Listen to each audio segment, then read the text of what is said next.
Hello again and welcome back to English Today. This is DVD 21 and the fourth DVD in your advanced level. And in this DVD, we'll start again with another 2 episodes of our story, That's Life. And then after that, in our special TV programs, our music expert will be talking about the Royal Opera House in London. And then our travel expert will be looking into volunteer holidays. Then, in the grammar section, we will look at ways of expressing your likes and dislikes. And we'll also study different ways of expressing feelings of regret. All right? So enjoy your viewing.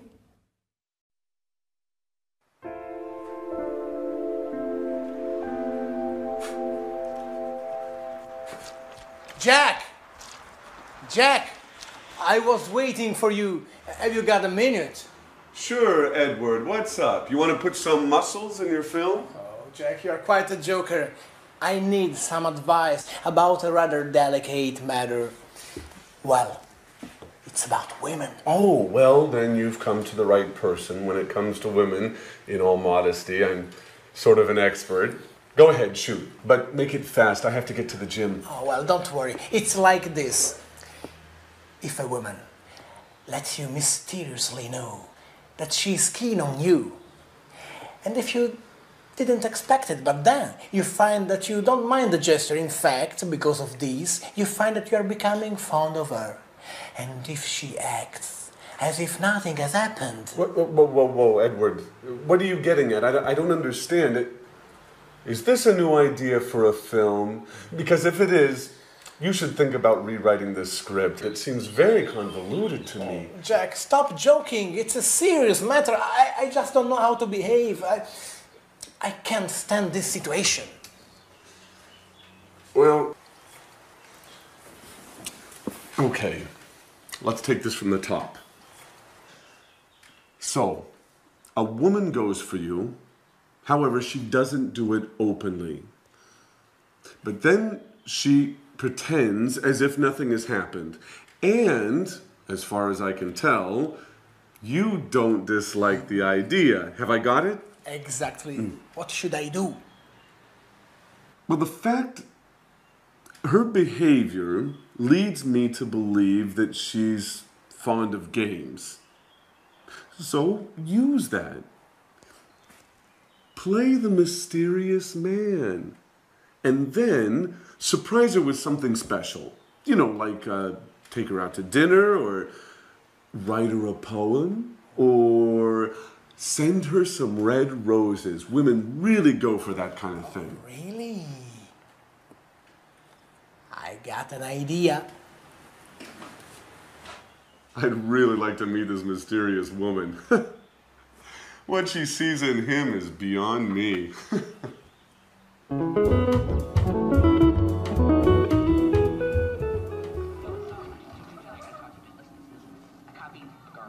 Edward? Edward? Edward? Would you mind not watching the TV for a moment? I'd like to have a word with you. Is it important, Alice? Chuck is on. The reality program about show business. You know I'm nuts for this show. Yeah, I know. It's about the only thing you go for.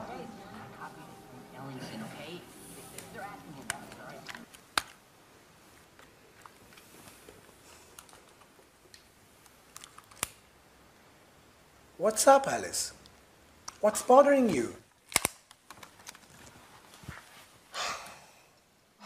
Edward, I'm sorry. I didn't mean to be rude. It's just that... has something... What? I mean... anything particular happened recently? Oh, well, if I have to tell you the truth, yes. Great! So, what? So what are you getting at? Well, what did you think about it? Were you pleased by it? Oh, yes, very much, but why we are talking about such embarrassing things? Well, I think you should talk about it, Edward. Once and for all.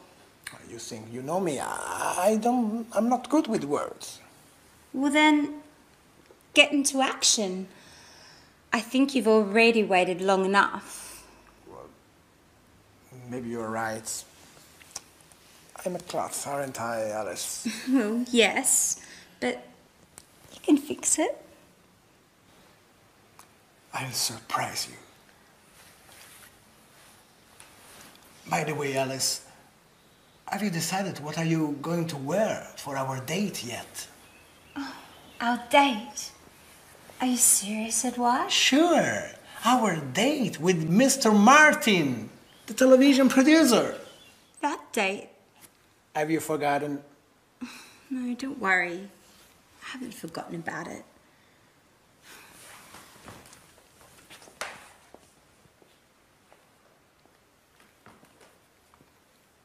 He is way behind. No one jumps for the ball, no one calls for the ball. Carney's slightly out of position, just snaps the ball and scores.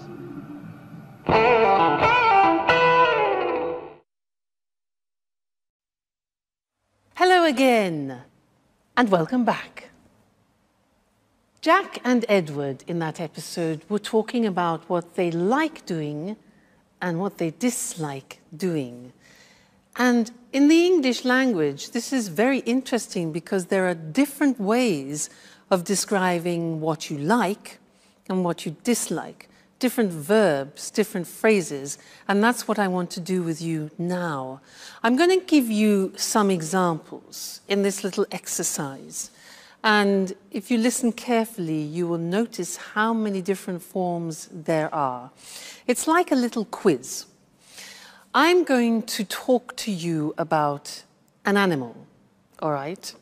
I'm going to describe what this animal likes doing and dislikes doing, and then I want you to try and guess what the animal is, all right? So are you ready? Listen carefully. Well,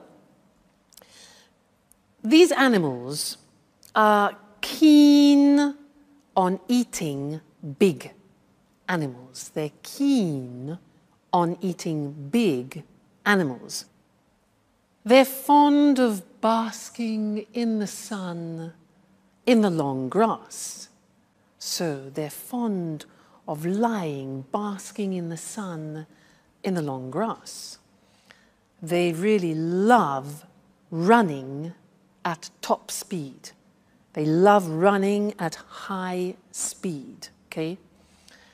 They can't stand getting wet.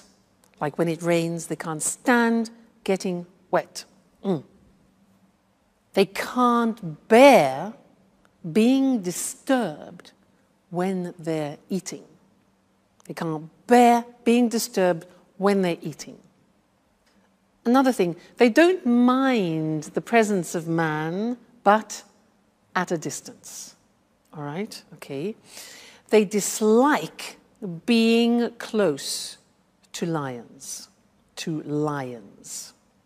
Dislike being close to lions. They hate being disturbed when they are with their cubs, with their babies, okay? Their babies, their cubs. As animals, they don't go in much for making noise. They don't go in for making noise, they're silent, they're quiet. And for them it's all right to eat only twice every 4 days, so once every 2 days. They don't have to eat every day. So, have you guessed the animal? It's a cheetah.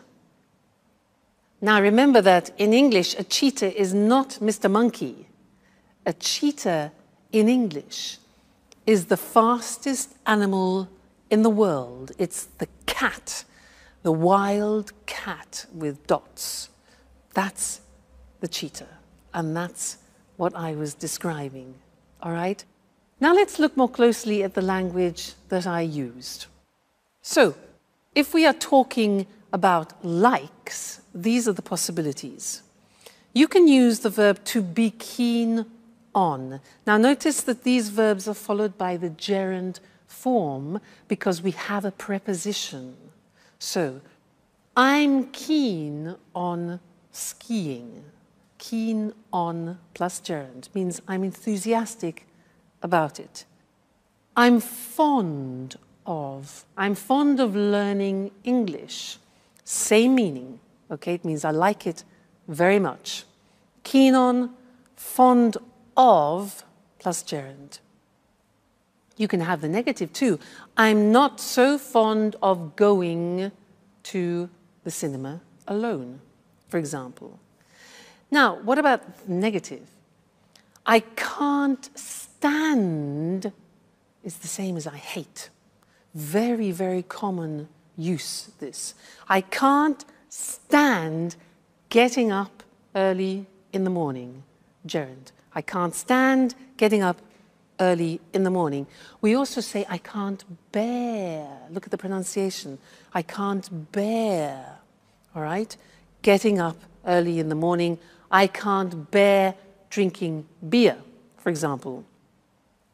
You can say, I really love doing something. I really love playing tennis.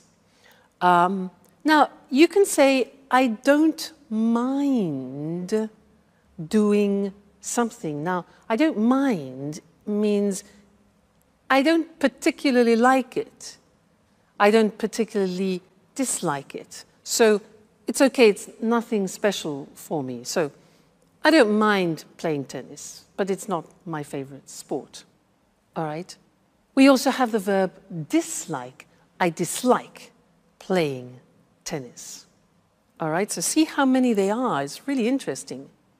Another one which is much less known, but we use it quite a lot, is to go in for. Listen to this. I don't go in for watching documentaries. I don't go in for playing tennis. Again, which means I'm not interested in it. All right?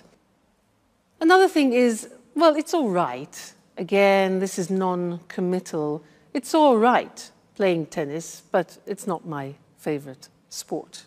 All right? And then something similar to all right is it's okay. Well, it's okay eating rice, but I'm not really very enthusiastic about it. So you see how many different examples we have to describe like and dislike in English. And again, these are things that we use every day, so you need to practice them often. So it's okay learning English, and you are excellent at doing it. And I like seeing your progress. Okay, great. Well, that's this lesson, and we'll see you again in the next one. All right, bye for now.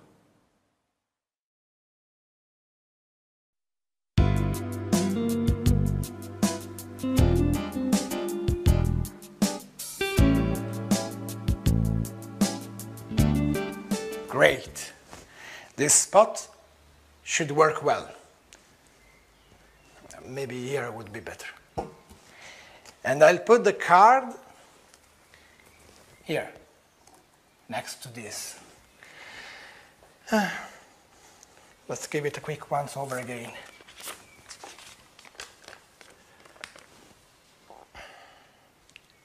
And I should have done this long ago.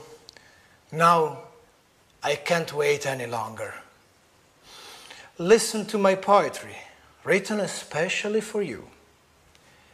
You are perfume, the color of all flowers, the breath and scent of the sea, the warming strength of the sun. You, the shining star that lights my life. Who knows if she'll like it? What about these roses? Will she like them? And what if she makes fun of me?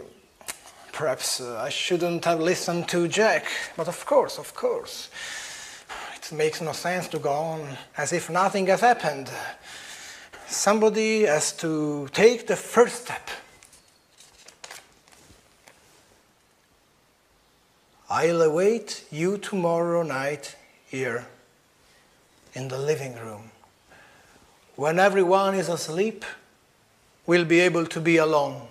Finally, alone. Okay, that is done. There's nothing more to do now but wait. Anne will be home soon. Thank God Alice won't be here at least for 2 hours. And Jack is at the gym, yes. I calculate everything perfectly. Now it's time for me to leave as well. I don't want Anne to see me here.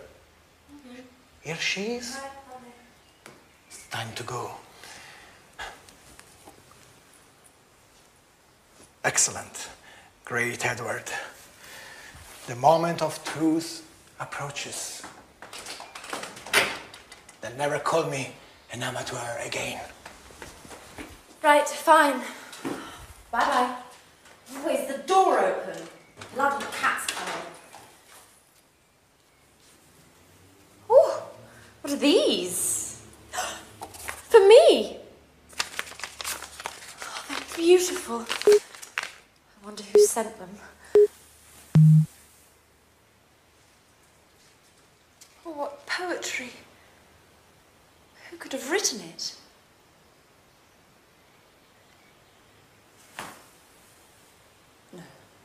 No, Anne. What are you thinking? Now, don't be silly. It can't have been Jack. Oh, my God. But then again, he's the only person I can imagine who would have written such lovely poetry and...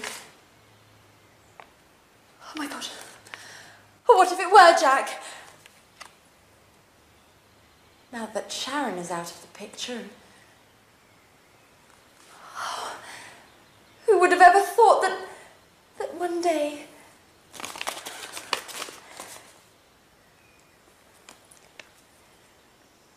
Oh, Jack.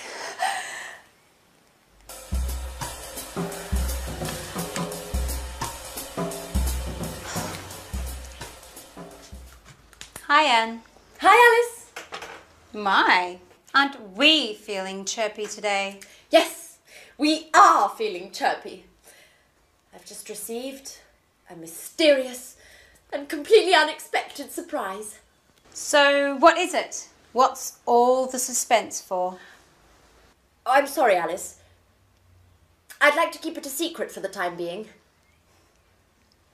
There's something I have to check up on first. But don't worry, I'll tell you soon enough. Now, why don't you tell me, how's it going with Edouard? By the look on your face, I would guess things aren't going very well. You said it. A complete and utter disaster. I should never have written that card. Why? What's the matter? That's the problem. Nothing has happened. Edouard acts as if he'd never read that card. And yet I know he read it. I'm absolutely certain of it. Why are you so sure? Well, he told me in no uncertain terms. I fished around, vaguely, and he admitted that something strange had happened, and he also said that he was very pleased. And then nothing. No words, no actions. At this point, I think he was referring to something else entirely. Or else, I just have to accept the fact that he isn't interested in me. Oh, don't get depressed, Alice. If you want my opinion, I think you should have told him in person. Face to face is always better than playing games. At any rate, you've still got time. Why don't you sit down and have an earnest word with him? No way! To be embarrassed further? Anyway, there's something fishy about this whole story. Either Edward is acting like a complete fool, or else he hasn't truly understood what I feel for him. Oh. I need some clarity. From now on, I'm going to scrutinize his every move.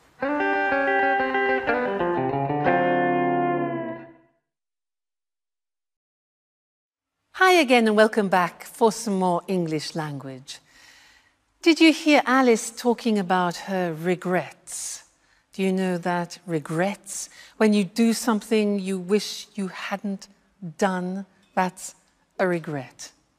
Well, there are different ways to express that in the English language.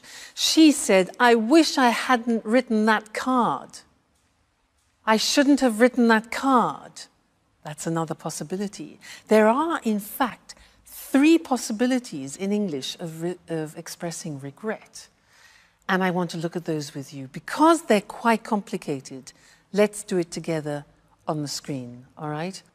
Now, the first example is with should. Now, you know should. Should we use, for example, you should rest when you give advice. But if we put it into a past form, we use it to express regret. So the grammatical structure is should plus the infinitive have plus the past participle. So an example is, imagine, it's raining. I haven't got my umbrella and you want to express a regret.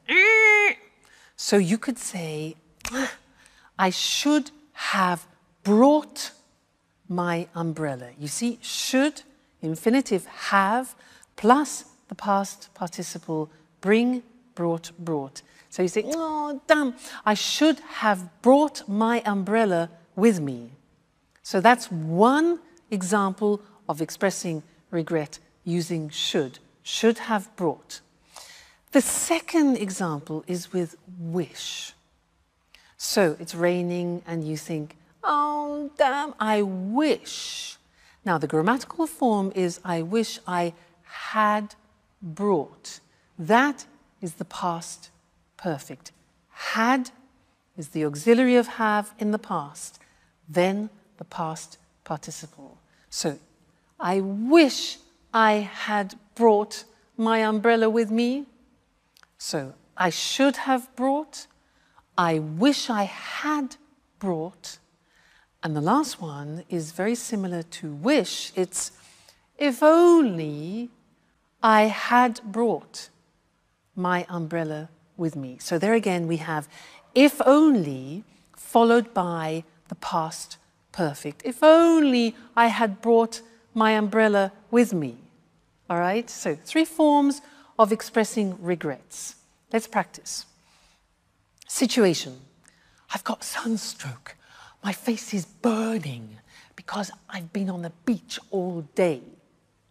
Regrets could be, I shouldn't have stayed in the sun so long. Shouldn't have stayed. I wish I hadn't stayed in the sun so long. If only I hadn't stayed. Get the idea? Yeah? Good. Next situation. My car has broken down again. It's stopped. My car's broken down again. Regret. I should have taken it to the mechanics. I should have taken it to the mechanic earlier for a checkup. Or I wish I had taken it. You see, you can use one of the 3 forms, exactly the same meaning. All right? Great. Next one, I'm completely lost. Situation, I am completely lost. Regret. I wish I had brought a map with me. I wish I had brought a map with me. Okay, getting the idea? Next one, I've got a terrible headache. Oh, terrible headache. If only I hadn't drunk so much red wine last night. If only I hadn't. I shouldn't have drunk 3 bottles of red wine last night. Now I regret it. Another one. Damn, I missed the plane. I missed the plane. My alarm clock. Bzzz. I should have put the alarm clock on. Obviously. And the last one, my PIN card. I'm trying to get money. I've forgotten my PIN card for my cash dispenser card. I should have memorized it better. If only I had memorized it better. All right, so there are the three forms. Should have done, I wish I had done, and if only I had done. Okay, I'm sure you think, I wish I had been born English. That way I wouldn't have to learn the English language. Well, we're here to help you. So that's the end of this lesson, and see you again very soon. Bye.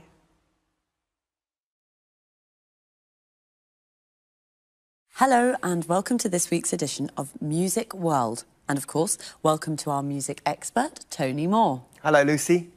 And good morning to all our music fans. A great cultural icon with a very difficult recent history. A popular TV programme broadcasting these problems to a whole nation. And today, great performances to packed houses. I'm talking about the Royal Opera House at Covent Garden in London. The theatre dates back to 1732, but recently it's become more famous than ever. What exactly has been happening at the Royal Opera, Tony? Well, everything started with the restoration work that was begun in 1995. This work has now been completed, and we have the modern performance space that it is today. I can't see any trouble there. Sure. But the restoration work was partly funded by the National Lottery. What do you mean, partly funded? How much money came from the lottery? The lottery gave £58.5 million towards the work. Quite a lot of money. Remind me how the lottery works. Lottery tickets cost £1 and are sold all over the country. And there's a big draw once a week. OK, so the Royal Opera House received £58.5 million from the lottery. What happened next? The restoration work was completed in 1999. Tony Blair's Labour government had given the Royal Opera this lottery money on condition that it made opera less elitist in the future by keeping some of its seats reasonably priced for citizens earning an average wage. Did they do that? Yes, but let's not rush things. In 2001, the Royal Opera became even more famous when the BBC filmed a fly-on-the-wall documentary about the day-to-day running of the place. Well, the programme showed a real-life soap opera in action. During this period, the theatre was chaotically managed and was almost out of control. 5 executive directors left in the space of 5 years. There was ongoing conflict between management and employees, and the Royal Opera suddenly found itself at the centre of a political debate about the funding of the arts in the UK. Many people asked whether opera wasn't too elitist an art form to receive funding from the government. Why? Is the running of the Royal Opera completely funded by the government? No. But it does rely in part on the government. 31% of its funds come from government subsidies. Today, corporate sponsorship is becoming more important. In 2006, this amounted to nearly £16 million. Of course, the rest of the funds come from ticket sales. I see. And then, how does the story end? The BBC documentary programme was a great success. It had a huge audience. The TV project wasn't so successful for the Royal Opera management, as it entered a period of financial crisis. And there was an enormous amount of criticism because of the high costs of the renovation work, and because of the BBC TV documentary, which showed that the place was managed very, very badly. And today? Well, after so many years of difficult times, the Royal Opera is newsworthy simply because it isn't. For the last 5 years, the Royal Opera has been putting on successful operas and ballets. It's been doing a fine job. What's more, the Opera House has kept its promise. Now, it's attracting new audiences to listen to opera, and some of the seats are reasonably priced. So how much do tickets cost? The top price for a performance is usually £180, but half of the seats cost £50 or less, while the cheaper seats cost less than £10.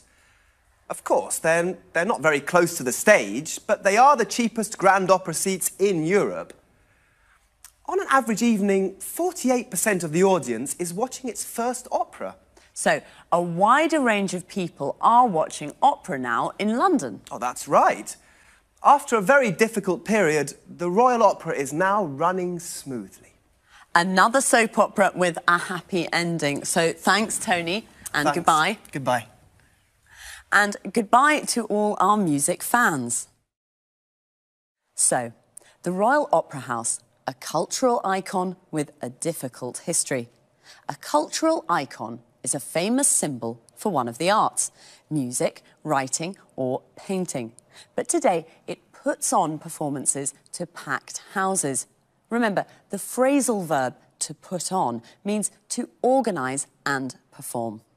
A packed house is a theatre with every seat sold out. We say a place is packed when it's full of people. The restoration work that started in 1995 was partly funded by the National Lottery. To be funded by means to be financed by, to receive money from someone or something, in this case, the lottery. It was partly funded, means that it received part of the money it needed. This money was given on condition that opera was made less elitist. Elitist means that it is only available to a small group of people, usually socially or intellectually superior. The expression on condition that means only if. The BBC filmed a fly-on-the-wall documentary about the day-to-day running of the place. A fly-on-the-wall documentary is a programme that shows everything that happens in real-life situations. Day-to-day means daily, of every day. So the day-to-day running of the place means the normal, everyday administration of the place. This real-life soap opera showed the theatre was almost out of control. A soap opera is a TV programme with many episodes that looks at the day-to-day lives of a group of people. Out of control means there is no control, like chaotic or disorganised. It showed the ongoing conflict between managers and employees. A conflict is a disagreement. It was ongoing, means that it continued for a long period of time. That's all we have time for today. See you again soon. Hello and welcome to this week's edition of the Travel Programme. In the studio with me once again is Christine Oteng, our travel expert. Good morning, everyone. Well, what does the word holiday conjure up in your mind? White sand beaches, beautiful blue sea and fantastic seafood? Or maybe cool mountain air and invigorating walks through alpine forests? How about this? Think helping to build a dam outside a village in Uganda. Think helping out in a rural hospital in India. Think showing visitors round a castle in England.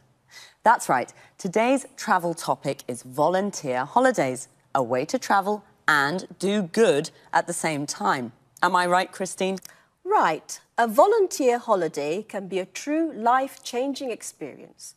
Travel, visit new places and help local people at the same time.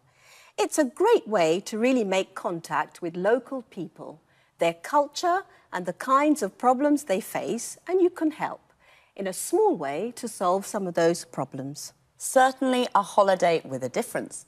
What sorts of places have volunteer holidays? There are two kinds of volunteer holidays, really. A lot of these holidays take place in developing countries, in Africa, India, and sometimes in South America. Other holidays can be found in Europe and North America. So there are lots of destinations to choose from. And what sorts of things can you do?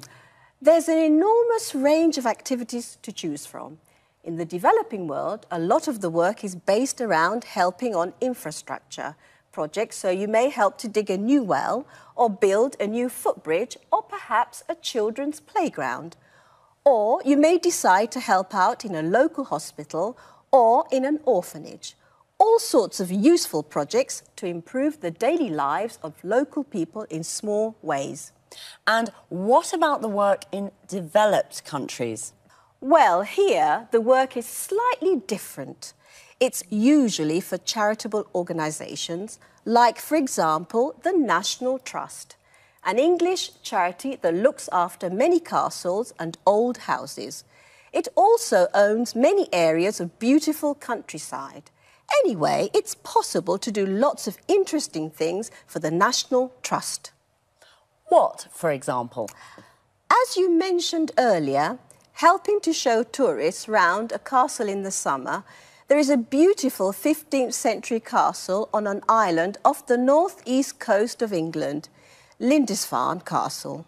Well, they're looking for a couple to do this job for a fortnight. OK, I'll think about that. But do you have to pay for these activities?